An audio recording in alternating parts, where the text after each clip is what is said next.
everybody. Thanks for joining us here today. I'm Katie Earle, and I coordinate our University Express program and work for the Erie County Department of Senior Services. And we're joined with Jeannethe King from Excelsior Orthopaedics. Hey, Jeannethe. Hey, guys. How are you? Thanks for being here. Quick housekeeping. We are recording. If all goes as planned, I'll post it on the website in the near future. Any questions or comments for Jeannethe, go ahead and put it in that good old Q&A panel. A lot of regulars on here, so Q&A is located down at the bottom right-hand side of your screen. If you're on a computer, smartphone, or tablet, touch your screen. That brings up your control panel. Hit that circle with 3 dots, and there you'll find your Q&A. So we hope you get all your questions answered. Quickly, we'll thank our sponsors, which is my Department of Senior Services, Blue Cross Blue Shield of Western New York, Excelsior Orthopaedics, and Wegmans for all their support. And Senior Services is at 858-8526 if you ever need anything. All right, the star of our show. Jeannethe received her doctorate of physical therapy from Damon College. She has an MS in athletic training from Long Island University in the Brooklyn campus. She played Division I women's soccer there for 4 years. She integrates her sports medicine and background with physical therapy to create functional programs, and she's here with us talking about physical therapy today. Jeannethe, thank you. The floor is yours. Thank you, Katie. So thank you guys for all being here. Today we're going to talk about physical therapy and if it's the right option for you. Katie gave a great introduction to me. Like she said, I went to undergrad at Long Island University in Brooklyn, graduated in 2010, went back for my master's in athletic training and graduated in 2012. Decided that wasn't the right career path for me. Went back to PT school and came back home at Damon College. And while I was working, while I was in Damon College as a student, I was also working per diem at Catholic Health as an athletic trainer, working at among the different Catholic schools here in Western New York. My first job was back in New York City, and then I decided to come back later, about a few months later, and had my home of Excelsior Orthopaedics ever since 2015, and I now am at the downtown location that they have as their site leader for physical and occupational therapy. So a little bit about Excelsior in general, guys. We are an LLP that was officially formed in 2012. Our main campus is on Sheridan Drive, where we have we have doctors, PT, and OT offices. We also have offices in Orchard Park, East Amherst, and Niagara Falls, and we just have one satellite location as of right now with just PT and OT in our downtown location. There is another PT-OT satellite location that is going to open up in Orchard Park later this year in September, so that's a big thing for us. And here at Excelsior, we employ over 400 Western New Yorkers between doctors, physician assistants, nurses, physical therapists, occupational therapists, athletic trainers, and patient service representatives and patient call representatives.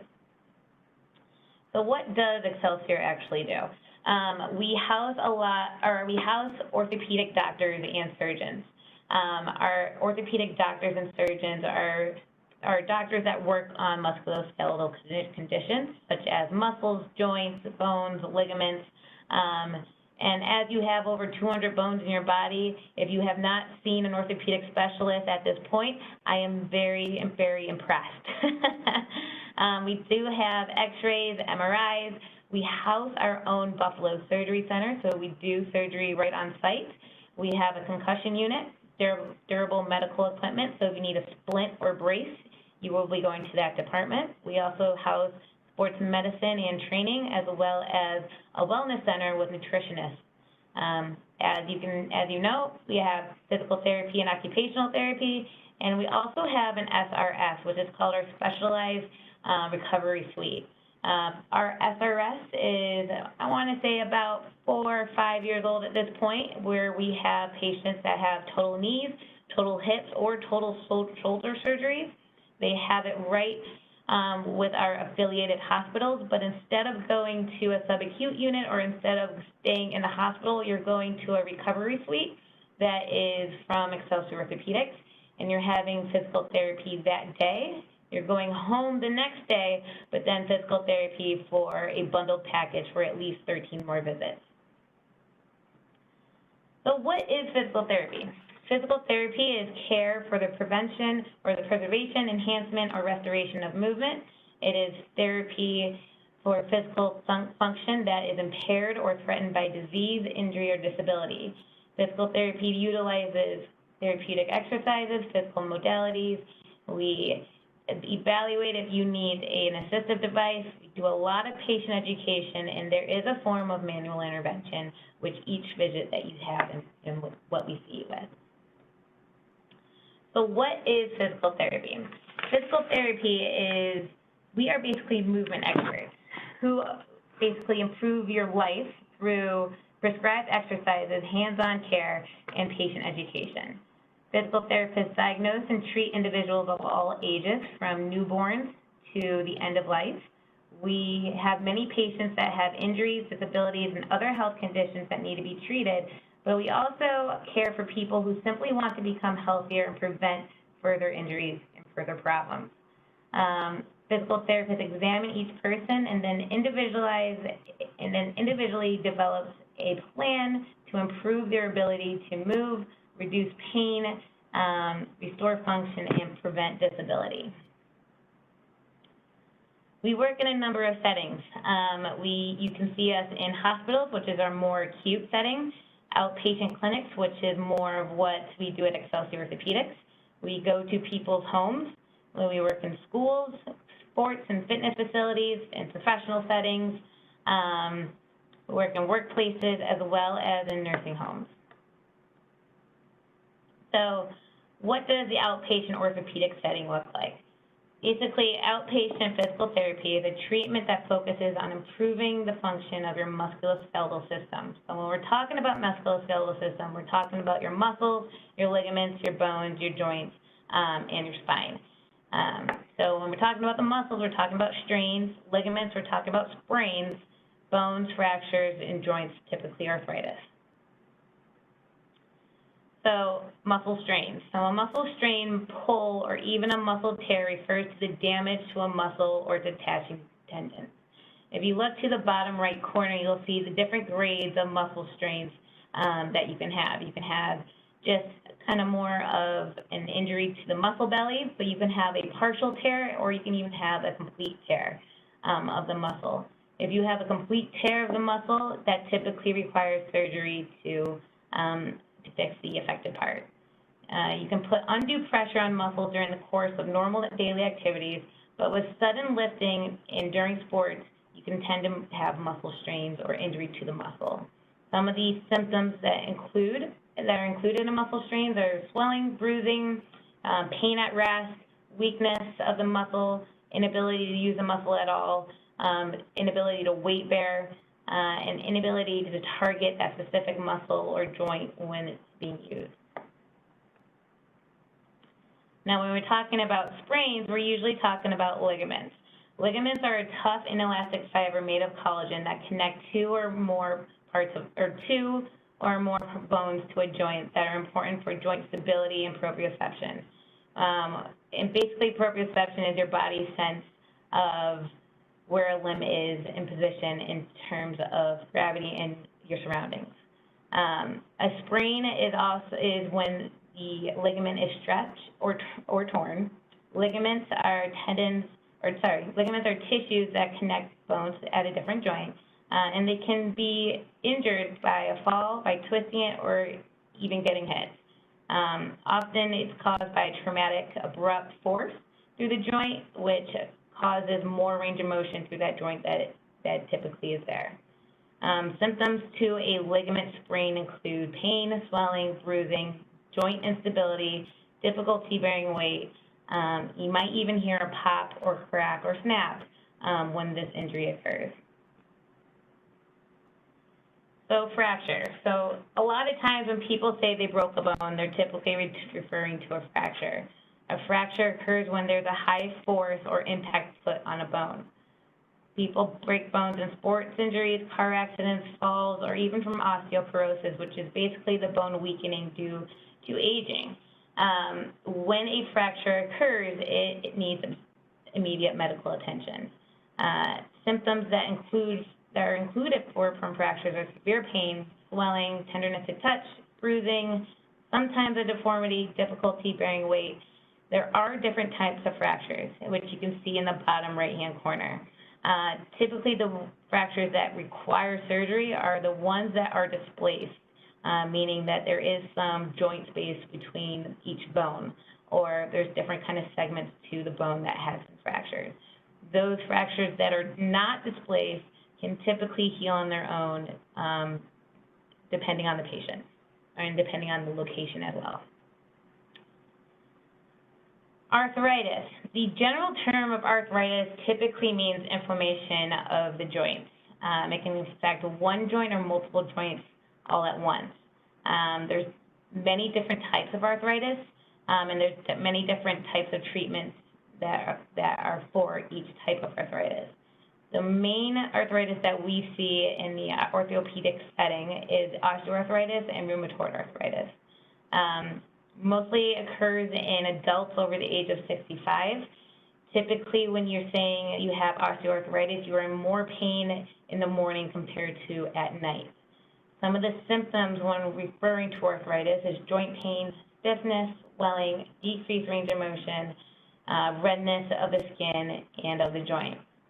When talking about osteoarthritis, you also have to think about the cartilage. So cartilage is a firm but flexible connective tissue in your joint. It protects the joint by absorbing the pressures and shocks created when you move or when you put stress on them. A reduction in the normal amount of the cartilage within each joint space is basically known as osteoarthritis.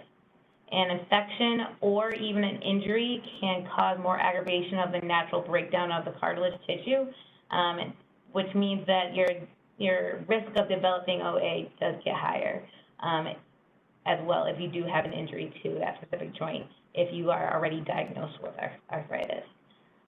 You do have a higher risk of having arthritis as well if you have a family history of it. When talking about the spine and injuries, the most common form of injury for the spine is a herniated disc.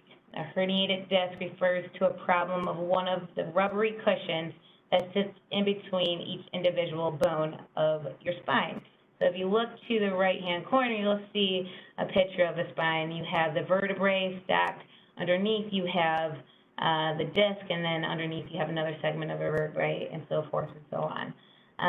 So a spinal disc has a soft and jelly-like center, and encased is a tougher, rubbery exterior called the annulus.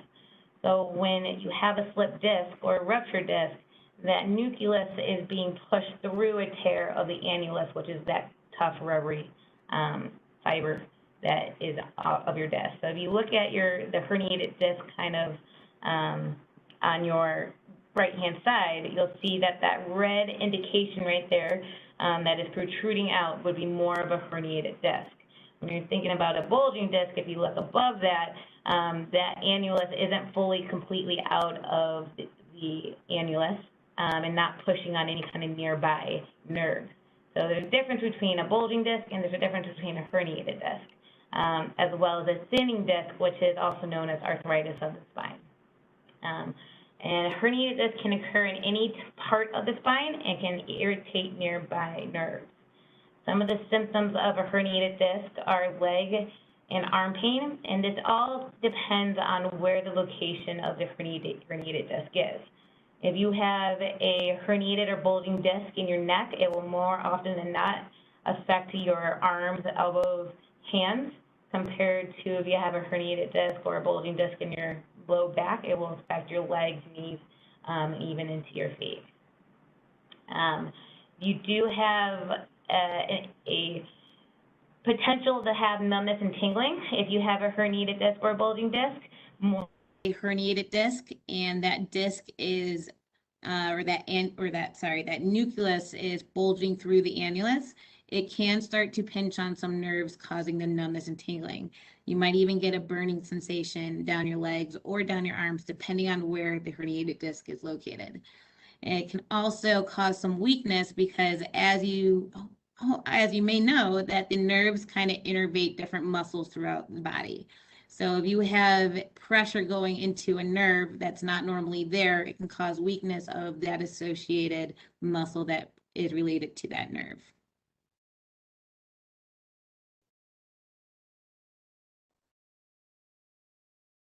So who needs physical therapy? In my eyes, almost everybody can benefit from physical therapy, but in doctor's eyes and insurance eyes, it cannot be that simple. So people who have injuries from a fall, traumatic event, or from overuse type of injury can benefit from physical therapy, because typically there is some kind of decrease in range of motion, decrease in strength, decrease in flexibility following those events. It can help with people recovering from some surgeries. Majority of those surgeries will probably be more orthopedic or musculoskeletal. Your doctors may even suggest physical therapy for long-term health issues such as arthritis, poor posture, and poor balance. So preventions of risk, or preventions of falls. Many falls do not cause injuries. However, 1 out of 5 falls does cause a serious injury, such as a sprain, strain, broken bone, or head injury. These injuries can make it hard for a person to get around, to do their everyday activities, and to live on their own. So a way to stop these falls from happening is to get our patients stronger. So if you were realizing that you are falling more, or you're tripping over your feet, or you have low stamina, or you don't have confidence in how you're walking, physical therapy can help with you. There are approximately 8 million emergency room visits each year due to a fall. And of those falls, roughly 10% are slip and fall accidents. When you slip and fall, there's a 5% chance that you're going to break a bone, and a slip and fall accident can cause serious injuries in 20 to 30% of those cases. The most common cause of brain injuries and hip fractures are actually falls. And to come back after a hip fracture can actually be difficult. So we can prevent that from happening. Again, we can help you out here at Excelsior. Approximately 1/3 of adults over 65 fall each year, and the medical bills for these falls continue to add up over the years. And right now, there's about $34 billion each year in the U.S. due to fall in terms of medical bills following a slip and fall. Poor posture. As we age, naturally, we develop some kind of poor posture. So these occur because of bad habits such as slouching, inactivity, muscle fatigue, and tension. But more often than not, the poor posture can be corrected and it can be prevented as well. So if you realize that you are having more rounded shoulders, if you have more of a pot belly, if you have bent knees when you're standing, a head that leans forward or backwards, you're having more back pain, PT can help strengthen different areas that can prevent the poor posture, which will then lead to the decrease of other issues down the road. If you have rounded shoulders, for instance, more often than not, you'll have decreased range of motion in your shoulders. If you have bent knees when you're standing or walking, more often than not, that's going to cause more issues falling or stumbling with your feet. So we just want our patients to be confident in what they're doing throughout their daily lives, and to have the confidence of not kind of having more issues down the road when they're getting older as well. So what does a physical therapist do? So when you first see a physical therapist, you're going to go through a thorough evaluation. And this thorough evaluation starts with basically more of an interview in the beginning to try to get all your subjectives. What I mean by that is, what is causing your pain? How long have you been having your pain? What are your goals? What do you want to get back into doing? We start with just a basic conversation of you and why you're here. We do a thorough assessment of all your joints and whether it's upper extremity or lower extremity, to look at your range of motion, your strength, and your flexibility. We then do a functional assessment. So what does a functional assessment mean? We're looking at how you balance. We're looking at your gait pattern. We're looking at your posture. We're looking at how you're completing a sit to stand or a squat. We're looking at how you're going up and down the stairs. Basically functional tasks that we think that would be able to kind of indicate more of certain aspects of decreased strength or postures. We're also looking at special tests. Special tests kind of indicate, or special tests for us We are trying to target specific muscles, cartilage, or ligaments to see where the affected area is, and where your source of your pain is coming from. And then we are talking about your goals. What do you want to get back into doing? What joints do we need to get better? Where do we need to restore your function? How do we increase your flexibility, strength? We look at what you're using in terms of an adaptive equipment, whether that is a cane, whether that is a walker, whether that is a wheelchair, to see what is the safest point or what is the safest assistive device for you. And then we make individualized treatment plans regarding your functional limitations and how we can get you back into your given function and how to restore some of your impairments. So what does a physical therapy evaluation entail? Basically everything I just said. So the subjective is more the interview process.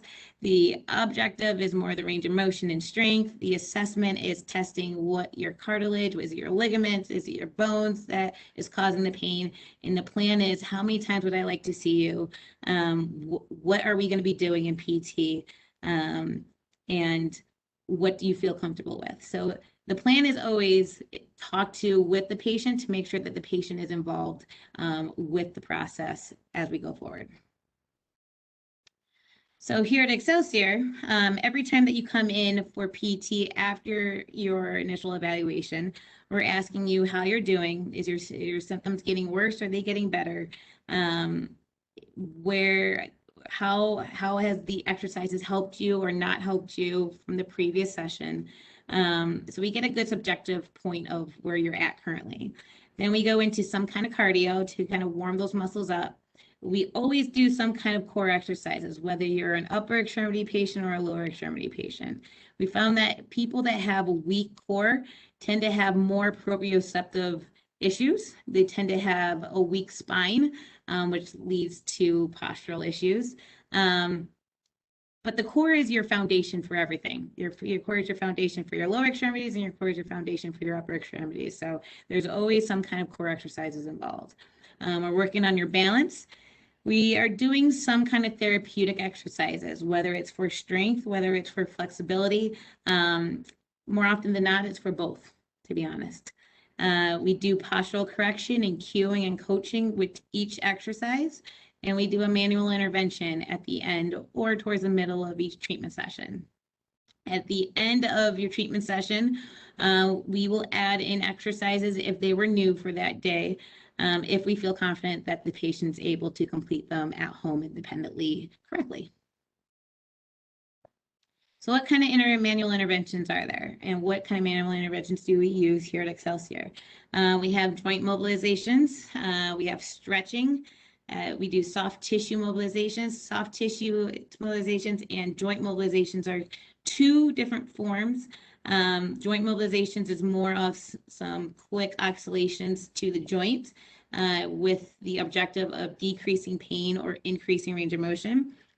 Soft tissue mobilizations is more of a hands-on approach where we're actually working the muscle with our hands more. Some people call it massage, but I hate the word massage, guys, because we're not in a spa.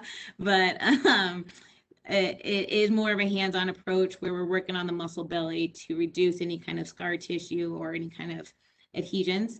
We work on range of motion, and here at Excelsior, we do use a manual treatment called ASTEM, and that is used to kind of stimulate the healing process again, to reduce any kind of scar tissue, soft tissue adhesions, improve mobility. But that is only here at Excelsior. You might not have it at your other PT locations. Some key facts to know. Treatment may cause swelling or soreness. Soreness is expected after a PT session. However, if the soreness doesn't go away after 2 days, then you definitely need to talk to your therapist. Communication is important. So we always want to know if something is too easy, too hard, too uncomfortable. We always want to be on the same page as our patients. And with any kind of exercise program, consistency is key. So doing something 2 times a week or 1 time a week is different than doing something 5 times a week in terms of getting the progression that we would like to see our patients have, which is why we give our patients exercises at home to do in addition to coming into PT, to get you stronger in a good amount of time rather than a slow progression.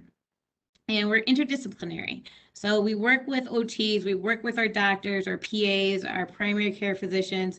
If we see something that is wrong, and your primary care physician needs to know, we're the ones calling them and saying, hey, you might want to see your patient a little sooner due to A, B, or C. But there's always a communication back to the referring doctor or your primary doctor, or if we feel like we need to refer you out to someplace else, we do have that conversation with that doctor and with you. So what do you need to start physical therapy? You need a comfortable clothes because you'll be moving. You know, you don't want to be in a dress when we're working on your knees or working on your hips. You want to have supportive and non-skid shoes, such as sneakers. Some insurances, you do not need a valid script from a doctor, but most insurances you do. However, we won't know until you give us a call. So if you do need a script, we will just ask you to call your primary care physician. And more often than not, they're more than happy to give you a PT script. But you might not need one depending on what your insurance is. Each session is about 45 to 60 minutes. And guys, that is it. Thank you, Nettie. That was an awesome presentation. We appreciate you. Of course. Okay, so bunch of questions here. The first one is, where are you located downtown? Yes, so I am located between Main and Court Street. I always tell the patient right where the old CVS location used to be. Almost everybody knows where the old CVS is, or across from the Tim Hortons, right in that corner. Okay, thank you. Next question is, can you talk about traction? I've heard that word a lot. I'm not sure what it is. Yep, traction usually refers back to the spine. Some people do have some kind of pain relief in talking about distraction because it adds into a distraction to joint spaces. So if you have arthritis of your spine, which is also called degenerative joint disease or degenerative disc disease, some doctors say that traction would be beneficial for you, but that's not always the case for everybody, especially if you have some point of osteoporosis or osteopenia. It can cause more damage than none. So make sure if you're going to do it, that you're being referred from a physician or some kind of medical practitioner. Okay, thanks, Nettie. Next is, please talk more about OT, PT coming into the home. Yes, so typically if you have some type of surgery, or if you are too scared to get out of the house or because of COVID, or if you have some ailment that is causing difficulty getting around in general, there are agencies out there that will send a PT or OT into your home to help you either get in and out of bed, to help you with your gait pattern, or to help you get around the house a little bit better. But these PTs or OTs do go directly to the house, but that is more information that you can probably get from your primary care physician, who would be able to set that up for you. Okay, through a referral, I'm sure. Thank Mhm. you. Next is fracture and break interchangeable? Yes, it is actually. When people say they broke a bone, more often than not, it's a fracture. There's different types of fractures. So even the person that had the fracture might not know what type of broken bone they have, but I'm sure their doctor does. But they're interchangeable in names. Yep. Okay, thank you for that. Next is, I'm having back pain and my daughter said I might have a weak core. Is this true and could PT help me? Absolutely. If you have a weak core, though, it doesn't automatically mean that you're going to have back pain. It can be a contributing factor to why you do have back pain, but a thorough evaluation from a physical therapist would be able to help you decrease that pain and get you moving a little bit better throughout your day and getting you through your activities of daily living better as well. Okay, great. Thanks, Nettie. This next one is, does Social Security cover physical therapy? So Social Security, I do not believe so. As long as you have insurance, as we take Medicare, Medicaid. Sorry, we do not take Medicaid. We do take Medicare. But as long as you have some type of insurance, we typically do take majority of those patients. Okay, thanks, Nettie.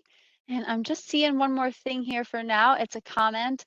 My granddaughter plays soccer and has torn both her ACLs. I hear this is common.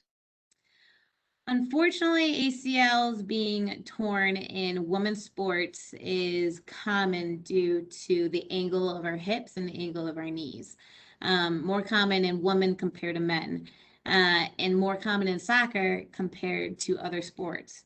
And it's the way that we land, it's the way that we twist our bodies, it's the way that our joints are angled, that predisposes us to those type of injuries. Unfortunately, tell her I'm sorry, but hopefully she's back up and going at this point again. But yes, that is unfortunately common in women and in sports such as soccer. Thanks, Nettie. You would know as a former collegiate soccer athlete. Yes. Something just popped in. Are you familiar with the McKenzie method? If so, what do you think about it? I am familiar with the McKenzie method. I do use McKenzie in a portion of my treatments, but I also use other kind of methods as well as the McGill treatment, core stabilization. Now the McKenzie method is more about repeated movements in terms of getting that disc back into its gradual place. But once the disc is there, I believe in stabilizing it through core stabilization and other exercises as well. Nettie, I'm not familiar with it, and I'm sure maybe others aren't. Could you expand on a little more of what that is or what it would be for, please? Yeah. So the McKenzie method is for a herniated disc or a bulging disc. What it does, it uses either a flexion base or an extension based exercise where you do the same exercise over and over and over again throughout your day in order to get that disc back into its place. To find out what bias or what position that you are more kind of for, whether it's flexion or extension, would need an evaluation.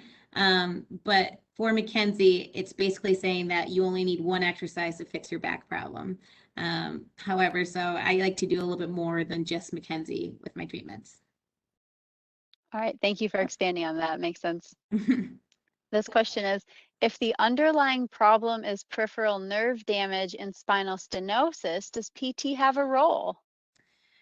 It depends. It depends what that is. What are your functional limitations? What I mean by that is, are you able to sit for a certain amount of time? Are you able to stand for a certain amount of time? How much time is that? And what muscles is the nerve impeding? Is that nerve impeding your glutes? Is it impeding all of your lower extremity? I like to say yes. There's ways to go around a peripheral nerve injury. It might not fix 100% of the issues, but I like to say it will fix around 75% of the issues. Thanks, Nettie. This comment is looking to get more strength in my legs because I'm afraid of falling. Sounds like PT could be a good option for me. PT is a great option for you. Absolutely. Get your booty in here. Our strengthening aspect of our treatment sessions do wonders for patients that are having trouble with some kind of stability and some kind of gait issue. And it's not going to be an overnight fix. A lot of people come into PT thinking that they'll be okay in about 2 or 3 weeks. Typically, that's not the case, guys. It takes about 6 weeks to build any kind of muscle tone or muscle strength that's significant enough to see improvements on. So as long as you stay true to the program, stay true and committed to coming in, you'll definitely will see before and after effect for yourself. Thanks, Nettie. And I'm just seeing one more comment here. It seems like you would make PT fun. You know, you're not the first person to say that. And I will if you come downtown. I got you. Awesome. Well, we can just give it another second here. Is there anything else you want us to know about PT or anything you do before we close? Yeah, guys, I see a lot of issues from arthritis to shoulder issues to poor posture. Like I said before, we deal with a lot of things over here at Excelsior. My biggest thing is if you're having pain or if you're having discomfort in a certain area, don't let it go longer than 2 weeks. If that pain isn't going away within 2 weeks, talk to your doctor and don't let it get to a point where you're like, my pain started a year ago, because then it's harder to fix rather than you coming in sooner. Yeah, That makes a lot of sense. Thanks, Nettie. no problem. All right, so we've got thanks for a great presentation today. Yeah, So with that, I think we'll close. yes. All right, guys. Thank you so much. I appreciate it. Bye, everyone.